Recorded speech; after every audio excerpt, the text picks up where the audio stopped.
ETF index mutual funds నేర్చుకుని stock మార్కెట్లో రాణించాలనుకుంటున్నారా? వెంటనే ఈ నెంబర్కి కాల్ చేయండి.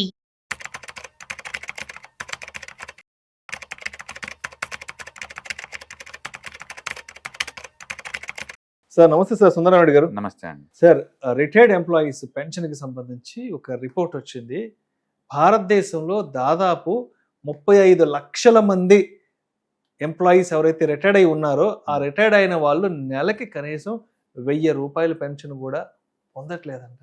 సో ఎందుకు ఇలాంటి సిచ్యువేషన్స్ ఉన్నాయి? 1000 రూపాయలు కూడా రిటైర్మెంట్ తర్వాత పింఛన్ రాకపోవడం ఏంటి అసలు? ఇండియాలో మొత్తం ఈపీఎస్ లో రిజిస్టర్ అయింది మొత్తం ఆల్మోస్ట్ 5.4 క్రోర్ అండి.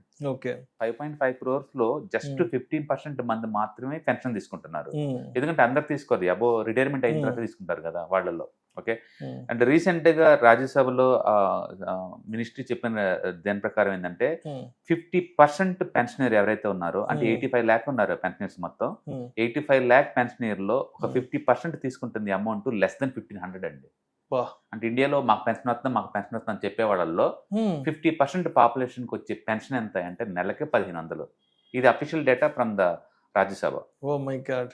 అంటే మొత్తం 81.5 lakhs పెన్షనర్ లో 49 లక్షల మందికి వస్తుంది లెస్ దెన్ 1500.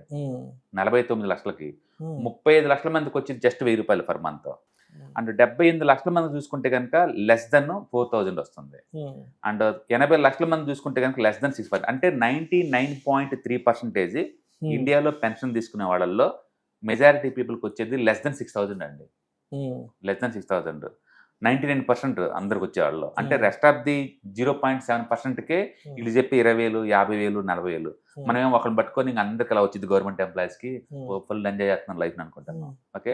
అన్ఫార్చునేట్ థింగ్ ఏంటంటే 35 లక్షల మంది పెన్షనర్స్ ఈ 2025లో కూడా 1000 రూపాయలు. ఆంధ్రప్రదేశ్, తెలంగాణలో ముసలిళ్ళకి వచ్చి గవర్నమెంట్ ఇచ్చే పెన్షన్ నెలకు 4,000 అండి, ఏ డ్యూటీ లేకుండా. 4,000. 60,000 పైబడిన వాళ్ళకి. వీళ్ళు జీవితకాలం జాబులు చేసుకుంటూ గవర్నమెంట్ కి ప్రొవిడెంట్ ఫండ్ డబ్బు కట్టిన వాళ్ళు అండ్ ట్యాక్స్ కట్టిన వాళ్ళు, గవర్నమెంట్ జీవితకాలం గవర్నమెంట్ కి అఫీషియల్ ట్యాక్స్ కట్టిన వాళ్ళు, 30 సంవత్సరాలు పనిచేస్తుంటారు ఒక్కొక్కరు. జిఎస్టీలు కట్టి గవర్నమెంట్ సర్వ్ చేసినందుకు వీళ్ళకి ఇచ్చేది 1000 రూపాయలు. జనం వాళ్ళని చూసి జలసీ ఫీల్ అవుతారు, మీకేమండి రిటైర్ అయిన తర్వాత పెన్షన్లు వస్తాయి మీకు అని చెప్తుంటారు వీళ్ళకి. ఓకే. అన్ఫార్చునేట్ థింగ్ ఏంటంటే గవర్నమెంట్ కి మా దగ్గర డబ్బులు లేవని మొండికెత్తున్నారు. యాక్చువల్గా వీళ్ళు లాస్ట్ ఇయర్ టోటల్ పెన్షన్ కింద ఇచ్చింది జస్ట్ 23,000 కోట్లు అనమాట. 23,000 కోట్లు ఇచ్చారు. యాక్చువల్గా పెన్షన్ ఫండ్స్ మొత్తం ఉన్నది 10 లక్షల కోట్లు అండి.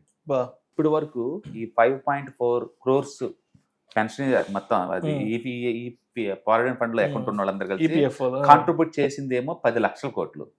ఆ 10 లక్షల కోట్ల మీద ఈ ఫండ్ ఎవ్రీ ఇయర్ జనరేట్ చేస్తున్న అమౌంట్ ఏమో 50,000 కోట్లు. ఈ 50,000 కోట్లు వీళ్ళు కరెంట్ ఆల్రెడీ పెన్షన్ తీసుకున్న వాళ్ళకి ఇస్తున్న అమౌంట్ 23,000 కోట్లు అండి.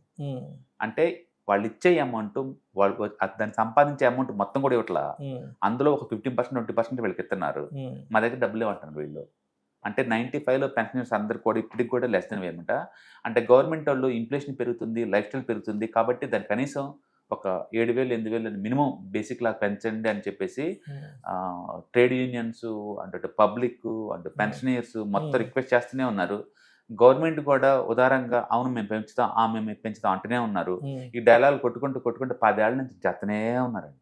ఇప్పటికి November 1 ఇప్పటి వరకు ఇంప్లిమెంటేషన్ అవ్వాలి. ఇప్పటికి కూడా ఇంప్లిమెంటేషన్ రోజు, బట్ ఒక రోజు వచ్చిందని అందరు నమ్ముతున్నారు. ఏ రోజు వచ్చిందో ఎవరో తెలియదు. ఇప్పటికీ 1000 రూపాయలతోటి 35 లక్షల మంది పెన్షన్ పోతున్నారు ఇండియాలో. అది గ్రౌండ్ రియాలిటీ. అంటే ఇండియాలో 99.3% పెన్షనర్కి వచ్చేది లెస్ దెన్ 6,000 రూపీస్ అండి. అందుకని ఎవరైనా సరే పెన్షన్ మీద జీవితాన్ని వెళ్ళబుచ్చుకుందాం అనుకుంటే చాలా రాంగ్ కాన్సెప్ట్ అండి. అంటే క్లియర్ గా మనం రిటైర్మెంట్ అయ్యే 60 దగ్గర నుంచి 90 వరకు వితౌట్ ఇన్కమ్ తో సర్వైవ్ అవ్వాలా ప్లాన్ చేసుకోండి. సొసైటీలో ఆ రాంగ్ ఏజ్ లో, ఓల్డ్ ఏజ్ లో డిగ్నిఫైగా బతకాలి అంటే మీకంటూ రిటైర్మెంట్ ప్లానింగ్ అంటే చాలా ఇంపార్టెంట్. ఆ గవర్నమెంట్ వచ్చే కాంట్రిబ్యూషన్ సరిపోదండి. అందుకని ప్రాపర్ గా ప్లాన్ చేసుకోండి. ఎందుకంటే ఇన్ఫ్లేషన్ పెరుగుతుంది, రోజు రోజుకి వస్తువుల ధరలు 6% చొప్పున పెరుగుతూనే ఉన్నాయి కదా. అందుకని మీరు అందరూ కొంచెం గూగుల్లో ఎస్ఐపి క్యాలిక్యులేటర్లు, ఎస్డబ్ల్యూపీ క్యాలిక్యులేటర్లు, ఇన్ఫ్లేషన్ క్యాలిక్యులేటర్లు ఇవన్నీ చూసుకుంటే మనకి లివింగ్ కాస్ట్ ఎంత ఉంటుందో అర్థం అవుద్ది. దాని తగ్గట్టు ప్లాన్ చేసుకోండి. లేకపోతే సినిమా పడుతుంది ముందు రోజుల్లో. ఎందుకంటే రాను రాను డిసీజెస్ ఎక్కువ. మనం చాలా మంది చాలా కంఫర్ట్ గా బతుకుతున్నాం అనుకుంటాం కదా. జాబ్ పోనంత వరకు, ఒక జబ్బులేమి రానంత వరకు అండి. ఈ 2 వరకే మనం అంత కంఫర్ట్గా ఉండేది. జబ్బులు వచ్చినా లేకపోతే జాబ్ ఊడినా మరుసటి రోజు అన్ని పోతాయి, అన్ని కంఫర్ట్స్ పోతాయి, రోడ్డు మీద పోతాం. ఎందుకంటే ఎవ్వరు కూడా ప్లాన్ చేసుకోవట్లేదు, సేవ్ చేసుకోవట్లేదు. సో అంటే ఉద్యోగంలో ఉన్నప్పుడే మంచి సంపాదన సేవ్ ఉన్నప్పుడు, చేసుకోవడం నేర్చుకోండి. మంచి లైమ్ లైట్ లో ఉన్నప్పుడే అవును, 10 రూపాయలు సేవ్ చేసుకోవాలి, ఇన్వెస్ట్మెంట్స్ చేసుకోవాలి. అంతేగాని జీతం వస్తుంది కదా అని ఆడంబరాలకు పోయి అవును. ఖర్చులకు వెళ్ళామంటే రేపు అన్న రోజు ఉద్యోగం పోయినా గానీ అవును. లేదంటే రిటైర్మెంట్ తర్వాత ఇప్పుడు పాత లైఫ్ స్టైల్ కొనసాగించాలంటే అయ్యే పని అసలు అవ్వదు. అబ్రాడ్ అంటే ఏముందంటే అక్కడ సోషల్ సెక్యూరిటీ ఉంది అక్కడ గవర్నమెంట్ దగ్గర నుంచి. అండ్ మన అన్ఎంప్లాయ్ అయినా సరే అన్ఎంప్లాయ్మెంట్ ఎలిమెంట్స్ వస్తుంటాయి గవర్నమెంట్ దగ్గర నుంచి. అండ్ హెల్త్ కేర్ సపోర్ట్ చేస్తూ ఉంటుంది. కాబట్టి అబ్రాడ్ లో వచ్చిన డబ్బులు ఖర్చు పెట్టుకునే అర్థం ఉంది. బట్ ఇండియాలో ఏం లేవండి. ఇండియాలో మనం ట్యాక్స్లు కడుతున్నాం కానీ గవర్నమెంట్ మనకి ఎలాంటి కాంట్రిబ్యూషన్ ఇవ్వదండి, ఇవ్వదు. అందుకని గవర్నమెంట్ ఇప్పుడు ఏదో కొంచెం ఓల్డేజ్ వాళ్ళకి 5 lakhs వరకు హెల్త్ కేర్ ఇవన్నీ ఉన్నా సరే, బట్ గ్రౌండ్ లెవెల్లో అది పెద్ద ఇంప్లిమెంటేషన్ అవ్వండి. కాబట్టి ఎవరు రిటైర్మెంట్ తర్వాత లైఫ్ స్టైల్ ని వాళ్ళు ప్లాన్ చేసుకోవడం చాలా ఇంపార్టెంట్. అందుకని వస్తుంది కదా అని చెప్పేసి ఈ రోజు ఖర్చులు పెట్టామంటే లేదు. మనీ పర్పస్ ఏంటంటే మీకు ఫైనాన్షియల్ ఫ్రీడమ్ రావాలి తప్ప సొసైటీని ఇంప్రెస్ చేద్దామని ట్రై చేయకూడదు. Exactly money meant for financial freedom. మన లైఫ్ ఫ్రీడమ్ గా బతున్నాం లేదు, నచ్చినట్టు బతాన్ని పనికొస్తుంది అంతే. అవతలను ఇంప్రెస్ చేయడానికి అది ఖచ్చితంగా కాదు. కాబట్టి ప్లాన్ చేసుకోండి మీకంటూ మంత్లీ 5,000 10,000 వచ్చేలాగా.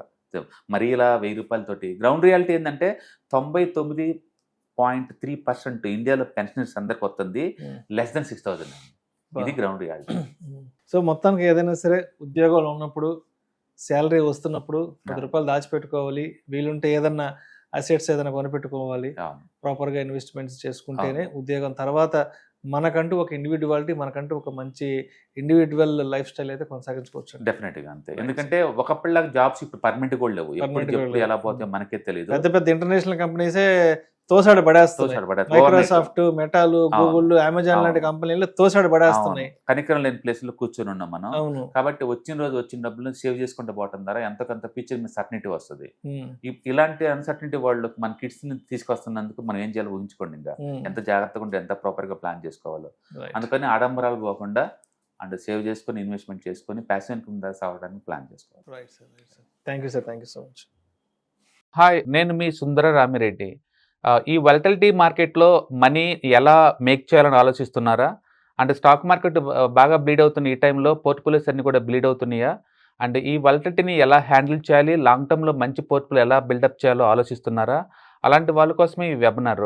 రాబోయే ETFs, index funds and mutual funds వెబినార్లో పార్టిసిపేట్ చేయండి. మీ నాలెడ్జ్ పెంచుకొని రిస్క్ని మినిమైజ్ చేసుకోండి. స్టాక్ మార్కెట్లో ఉన్న ఇలాంటి వాలటిలిటీని ఎలా హ్యాండిల్ చేయాలో తెలుసుకోండి. Thank you.